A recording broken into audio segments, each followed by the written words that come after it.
Budameru drain కనీసం breach అయింది కూడా తెలియదు. బుడమేరుకు గేట్లు ఉన్నాయని మాట్లాడతారు.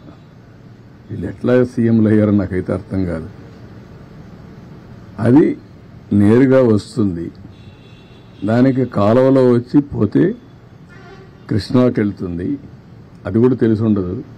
లేకపోతే కొల్లేరుకు పోతుంది. తెలియాలని లేదు, కనీసం తెలుసుకోవాలని ఉండాలి.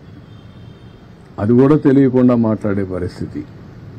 ఇంకొక పక్క మా ఇల్లు కాపాడుకోవడానికి బుడమేరుకు నీళ్లు పంపించామంట. ఏం మాట్లాడతారండి? ఎంత అజ్ఞానం, లేకుంటే విచ్చలవిడితనం. ఏది చెప్పినా నమ్మతారని, ఏదో ఒకటి వాగితే ఏమీ చేయలేదని. వచ్చింది వర్షాలు నిన్న రాత్రి జరిగింది. తెల్లవారే కొందుకు అందరం పరిగెత్తి ఎక్కడెక్కడుందో అన్ని జిల్లాల్లో కూడా ఫుడ్ పాకెట్స్ తయారు చేసి కొన్ని ఎయిర్ లిఫ్ట్ తీస్తున్నాం, కొన్ని తెప్పిస్తున్నాం. ఇక్కడ హోటలర్స్కి అందరికీ చెప్పాను, ఇది మీ బాధ్యత. గవర్నమెంట్ ఈరోజు మేము డిమాండ్ చేస్తున్నాం, కమాండ్ చేస్తున్నాం, ఆదేశాలు ఇస్తున్నాం. ఎవ్వరికి ఎగ్జంప్షన్ లేదు. మీరు ఇన్ని లక్షల పాకెట్లు చేయాలంటే చేయాల్సిందే. మీరు సప్లై చేయమని ఆదేశాలు ఇచ్చాం. ఎందుకు, దేనికోసం? ఇది పబ్లిక్ ఇంట్రెస్ట్. ఇది మా ఇంట్రెస్ట్ కాదు. ఒక పబ్లిక్ ఇంట్రెస్ట్ అయినప్పుడు, ప్రజలు ఇబ్బందుల్లో ఉన్నప్పుడు ప్రభుత్వానికి ఒక విస్తృతమైన అధికారాలు ఉన్నాయి. ఎంతవరకు హ్యూమన్లీ పాసిబులో అన్నీ చేస్తున్నాం. బోర్డ్స్ తెప్పించాం, మనుషులు తెప్పించాం, ఫుడ్ అంతా సప్లై చేయించాం. సెక్రటరియేట్ మొత్తం ఈరోజు మీరు చూస్తే కలెక్టరేట్ని సెక్రటరియేట్గా చేసుకుని చీఫ్ సెక్రటరీ మొదలుకొని చీఫ్ మినిస్టర్ మొదలుకొని ఇక్కడే ఉన్నాం.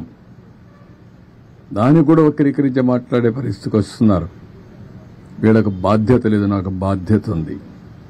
హరికేన్ తుఫాన్ 96-97 రాజమండ్రి ఆర్డీఓ ఆఫీస్ని సెక్రటరియట్గా చేసుకుని ఆల్ సెక్రటరీస్ని రమ్మని వారంలో మళ్లీ అన్ని పనులు పూర్తి చేసి నార్మల్సీ తెచ్చిన తర్వాతనే హైదరాబాద్కి వెళ్ళాను.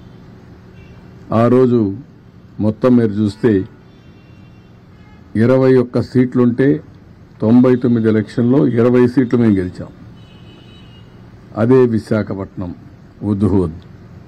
నేరుగా నేను విశాఖపట్నం ఉద్హూద్ తుఫాను వచ్చినప్పుడు వచ్చి అక్కడే ఉండి అసాధ్యం అనుకునే దాన్ని ఒక వారంలో సాధ్యం చేశాం.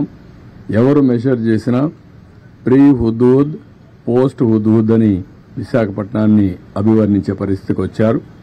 అందుకే లాస్ట్ ఎలక్షన్లో 4 సీట్లు గెలిచాం. ఈసారి అతిపెద్ద మెజారిటీతో గెలిచాం. తిత్లీ అక్కడే ఉన్నాం.